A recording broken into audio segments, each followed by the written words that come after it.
I had to learn through a lot of failures. So it wasn't just this is how you make money. You have to be organized, genuinely. You're not in business if you do not know your numbers.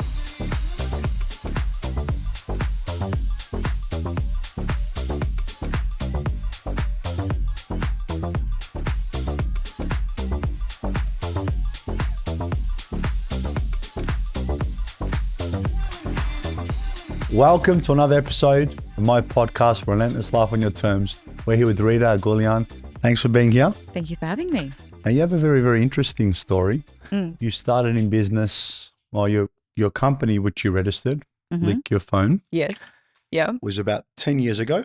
No, so it was a hobby. So it started as a page 10 years ago, April 3rd, 2015, to be precise. It gave birth to LickYourPhone, but the company, so the business then became a business when it was about maybe 4 years ago. So it started off as fun, then transitioned into So it was a business. hobby, and what a great hobby. We'll discuss that a little bit. So within a 4-year period, you've managed to scale with over 20 people in your team, won over 30 awards. That's very, very impressive for a company to do that in such a short period of time.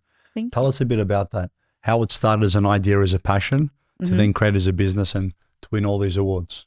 I think it would have to start with, it was within my DNA. I've always wanted to have a business. I just didn't know what it would be or how.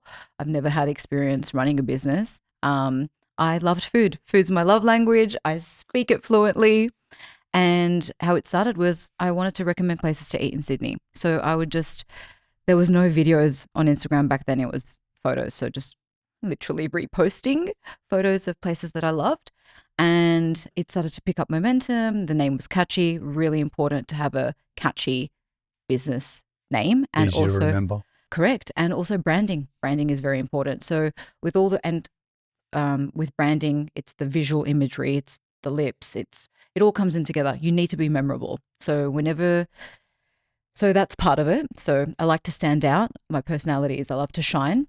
Wanted the brand to also do the same. But it started off just recommending places. And then through a lot of failures, a lot of mistakes, I learnt, how to transition to a business. Now, you've got over 2.1 million followers now. Collectively. Yep. Yes. And you recommend great places to eat. Yes. How did you think there's a business idea here? How did the passion become, I'm going to monetize this? What was that aha moment that you switched from one to the other? There was no aha moment. Or did it just happen moment. organically? I had to learn through a lot of failures. So it wasn't just this is how you make money. I remember when we had 10,000 followers back in the heyday and we went to this event and I was like asking other content creators, hey, like, how do you make money? And they're like, money? You cannot charge for this. Like, it was wrong for me to even think that. Yeah. I was like, you guys are crazy. You're doing this for free? So basically I had to learn through learning from other business owners, doing business courses. I thought I was going to go down the line of e-commerce. I miserably failed launching an e-commerce business.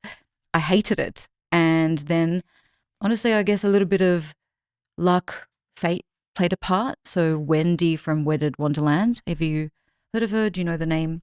It's okay if you don't. No. She's amazing. She basically, we met and I did an event. I was a speaker at one of her events, and she basically, I think maybe saw a little bit of spark, and she came up to me and said, hey, I've got a client. You're going to manage their socials. And that was it. The rest is history. What did you speak about? At the event? Yes. Content creation and viral content. And that was social media. So that was what I specialized in. And she saw something and that's what got started. Yeah, because we had we had the page, LickYourPhone. So we had a following. We just weren't making money out of it. So that's how we started to make money out of it, by transitioning into a marketing agency. And you mainly deal in hospitality? Only hospitality. We are super niche. Which we will is not venture out. Because I read that and I thought there's a lot of marketing agencies, but that are one specific niche, and everyone loves food. It brings people, it brings culture together. You said it's your love language, but it brings so many people together. Yeah, it does. I love it. That's how I show people love. Like I love feeding people. I love Have to ask, are you a good cook as well? No, I can microwave. Oh, me too. I can make 2 minute noodles. I always say 90 seconds. I heat the water up beforehand is my secret. So going back again, what were some of the mistakes? You said you made all these mistakes. What are some of the key mistakes and key learnings from starting a business? I thought that I was going to be an overnight success. And that is so far from the truth. I thought by having all this following, because we had 1.7 million followers collectively at the time, and I was making a big fat donut. And I was like, what is going on? So I didn't have a business structure. I didn't have a business model. I was trying different things to make things work. I didn't have a plan. I just knew I had this hunger that I wanted to become a successful business owner. I didn't know how. I didn't have the experience. So what I did was I quit my job. I threw a burger party. My background is in finance. Prior to that was sales. Prior to that was hairdressing. So I've had a very diverse background. Good background though, because hairdressing, you've got to be good with people. Sales, you've got to be good with selling. So it's actually preparing. It's a good preparation finance for prepared that. You with your numbers, your profit and losses. It's actually a very good school, yeah? Yeah. So I had that experience, but again, I didn't know how I was going to turn my passion, this hobby, recommending restaurants, into a business. It didn't come just like that. It was genuinely, it took time. Like it took a couple of years. I didn't know what I was doing. Were you working during that 2-3 year period? Yes. So I worked in finance and then I quit my job. And I quit my job. Were you making money at that stage? When you quit your job, were you making money or not yet? I was earning, I wouldn't even call that money. So you weren't yet, but you thought I need to focus on this full time? Correct. So it was your side hustle, but you said I'm all in. Is that it? Correct. Yep. Even though it wasn't making much money at that point? Yeah, I went from 6 figures to earning less than 6 figures. Way less. Like I wouldn't even I'm trying to not be offensive. You can be offensive. It's okay. I earned less than minimum wage, and that was shocking. How long did it take you to build back up to 6 figures? That's a good question. Is this with the mistakes? So yeah. So when you were earn 6 figures, you jumped out to earn minimum wage, as you said. Yeah. To get back to 6 figures running your business, how long did it take you? 1, 2, 3, 4 years? I would say it took about maybe 2-3 years to get back there again. I'll say maybe two. Because the first year I thought I was doing e-commerce. Yeah. So that's a write-off. Like I literally learned a lot, but I earned nothing, and that's not the direction of the business that we took. Then the opportunity came with like managing socials, and that's when it started to. That was the 4 years ago where it was the actual opportunity went, oh, actually, okay, this is the way to do it. I look at that back because people ask, because this year I celebrated my 20 years in business. Yeah. People go, when did you start making money? Now I keep a table. I'm a very left brain. I love everything's about numbers. Yeah. What gets measured gets done. What gets measured can optimize and can be improved. So I measure everything. Mm-hmm.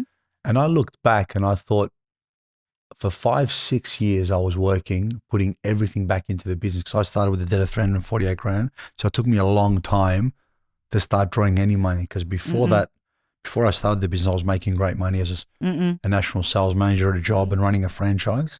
And it took me that many years just to get my head above water. And that's the crazy thing, because I genuinely thought like all these articles like, oh, they made lots of money in 24 hours. I'm like, oh, it took me years to see something. And it doesn't even matter about revenue anymore. It's actually about your profit. Making sure that your profit margins are healthy. Like as you scale and as you grow, there's the profit margins. I'm always juggling those numbers, making sure that we're still profitable whilst we still scale. But as you scale though, at every stage of growth, it's got your profit comes down because you've got to reinvest. Correct. And you got to forget everything you know to get to that next level. Correct. What got you to 1 million doesn't get you to 10, doesn't get you there after and after. And with all my mentors, when they teach me that and you actually can see that cycle and you think, to get to that next stage, am I going to reinvest X money, X capital, X time, X resource? That's why it's not for the faint-hearted to keep going to that next level, because some people just either plateau or conversely are comfortable with where they're at. Plateauing, that triggered because the business has come to a stage where it's plateaued, But you have to continuously work on amending your marketing strategies. What are you doing? What's working? What's not working? What's the market like? And one thing that I never allow mindset to say, oh, we've plateaued and that's okay. It's not okay. If I want to continue growing and just, it doesn't matter what the climate is like. It's always looking at ways to reinvent, to reach. But you mentioned, especially when you're in an extremely fast-paced industry like hospitality, it's insane. So you've always got to be reinventing. And you spoke before we got on the podcast, I've had some amazing restaurateurs on this show as well. Chef's hats, restaurants. You mentioned Hurricanes before as well. My friend runs the Top Right Hurricanes. He runs Social Brew as well, which is a great cafe. Yeah. It wouldn't be the top. It's the Piedmont location. Yes, it's right near. Yeah. So they're our baby. They're part of the LickYourPhone family. I love the Hurricane restaurants. He used to work there for many years, and a lot of Melbourne restaurants like Maramio. So they've been on the podcast as well. Amazing. And he spoke about food, and he goes, it's like fashion. He goes, you always got to be reinventing it. And when you think about it, it's so true. We've got amazing culinary experiences in Sydney like we do in Melbourne. You've always got to be edgy. Yeah, you have to be prepared, be planning, be innovative. You can't just have the same menu and then hope that customers are going to be coming in as well. You have to be organized. With every business, regardless of the industry, you have to be organized with systems and processes, and you need to be investing 80% of your time in sales and marketing. Genuinely. That's how I grew the business. I invested a lot of time in sales and marketing. And going back to the first 3 jobs, that was actually when you're doing finance, you need to understand your numbers better than anyone. You're not in business if you do not know your numbers. I asked my ex-boss many years ago, I was 19, I said, how do you run he was running a massive business. I was a sales rep for him. I go, how do you run a good business? He goes, you need to understand how to read a balance sheet. You need to understand a profit and loss statement. That always stuck with me. Because you need to know your numbers to the decimal point. It's so, so important. So I am not the smartest person in the room, right? But I know, especially when it comes to numbers, I understand, but for me to analyze, it can be quite hard. So what I do is I actually hire people who know what they're doing, like a finance or an accountant, to help me go through the numbers. So, because it's not easy to just be like, you need to know your numbers, but it's like, where do you start if you haven't been taught, for example? It is so important to hire the people that know what they're doing. Like, for example, like right now we're working on, okay, we need to hit XYZ numbers, but we're also going to introduce commission so that to the team. But how do we do that? Do you have a business advisor or a mentor? It would be more like a finance advisor. So I get them I delegate. I'm like, I have no idea what to do, but I know what I know what the end goal is. I don't know how to work it out. And I'm like, my time is not spent on working it out. That's going to take me years. I'd rather pay someone that knows what they're doing. They're going to tell me the answers based on the calls that I want. Here's the vision, implement the strategy that we can tell me what the strategy is. I'll give you some tweaks if I think, and then we'll implement it. It's really important to delegate to experts who know what they're doing. Of course. But what you said before, sales and marketing, you need to understand it. One of my mentors said, you can't expect someone to come up with $1 million marketing idea that doesn't run in the business. They're not going to think the same. And I thought that's very, very good. You need to be good at sales if you're going to run a successful business, and you need to understand marketing very well. They're 2 areas that I think you need to be strong at. 100%, because marketing is the fuel that drives growth to the sales funnel. Does that make sense? So there are 2 departments. So it's like, it's a marriage that goes hand in hand, but marketing is what fuels sales, because a salesperson needs marketing leads from marketing to then be able to close as well. So it's hand in hand. So going back, we mentioned it at the start, to win like over 30 awards in 4 years, that's insane. Tell us a bit about that. That comes as inspiration from my brother. So my brother is a business owner, and you mentioned you got a family that is into business as well. So my brother is my inspiration. My brother is Greg, and he owns Basher Auto House, and he started a business at age of 18. He's now 30, 33. The reason why I'm mentioning that is because I was able to ask questions and say, hey, Greg, what do I do in XYZ scenario? So the inspiration came from my brother, where he would enter awards and win all these awards, and he'd use it as a tool for marketing. No way. And then I was like, that's really smart. I want to do that. So I used a marketing tool that my brother does, and then I implemented it for LickYourPhone. And then we use that now in our social media marketing campaigns, like social proofing. It is social proofing, and it is very good for me. I'm a big believer in that. Like last year, we won 9 awards, which I was very proud of. Congratulations. But probably the best one was Great Place to Work. We got a 96% rating and average in the industry 60. So for me, that was a big feather in the cap. Wow. And also the philanthropic ones we won. That were the 2 most special, I think, because one was the team. Amazing. One was for the community. So they're always good. And I do the same thing. So we enter things, but you still got to be good enough to win them. You still got to put in the hard work. And I think that comes down to having a great team. No. Because you can't win anything without a good team. My dad is the one who implemented this in me. He's like, Rita, your team make you, your team break you. 100%. So if anything, it's LickYourPhone is not Rita who helped create the business. It's the team. I've got the best team. They are the best, not just marketers, people, human beings. The team is what has helped us grow. Also, the awards, it's 32 awards in 3 years, by the way, not 4. Oh, well, that's sorry. It's plus 32 awards. just saying. Just for clarity, just so you know. So, what's on the future for LickYourPhone? What's plans do you have in terms of scaling, in terms of growing, in terms of what we can expect? Well, the goal is to get to a certain financial figure with specific profit margins. That's the goal that we're working towards. And what I'm currently doing is I am building a tech company.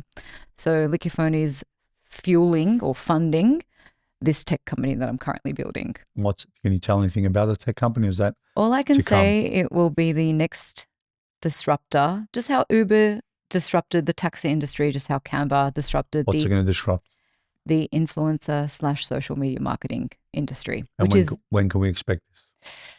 That's a good question. I would guesstimate, I would say another 12 months. Okay. So you mentioned, I asked you offline, tell me your short pitch about the company. Which, LickYourPhone? Yes. Yeah. And you told me you can repeat it. Okay. So I've got the fun version or the boring version. What do you want to hear? And I said, give us both. So start with the boring, because from the boring, you created the fun, I'm assuming. Yes or no? No, I usually go, most people, it's an open-ended question. So it's actually whatever you fancy. You tell me. But didn't that evolve? Didn't the fun version evolve from creating the boring one? Because my vision evolved and created slimmer and slimmer from creating something bigger. No, mine was because I genuinely didn't know how to say what I did. I was like, I'm Rita, I own LickYourPhone. So give us the boring version and then give us the fun. I was like, who am I? What is LickYourPhone? Identity crisis. The boring version, did you say? Yep. Boring version is I'm the owner of LickYourPhone, which is a hospitality marketing agency that has a collective audience of 2.1 million followers. In a short nutshell, we're a hospitality marketing agency. The fun version is, you ready for it? Yep. We get paid to eat. We get paid to eat. Literally get paid to eat. I think anyone listening would love to get paid to eat. We pay to eat, but we love it. Yeah, you pay to eat. Exactly. We get paid to eat. So you do the same as us, but in reverse. Which is very, very good. That's so funny. I'm so going to use that in a marketing campaign. You can reverse it. Well, look, I learned a lot of different things from listening to people about my marketing campaign. And ours is to create, build, and protect wealth for now and generations to come. And the generations to come, I got from a watch, funny enough. Patek say you never own a Patek, you merely hold it for the next generation.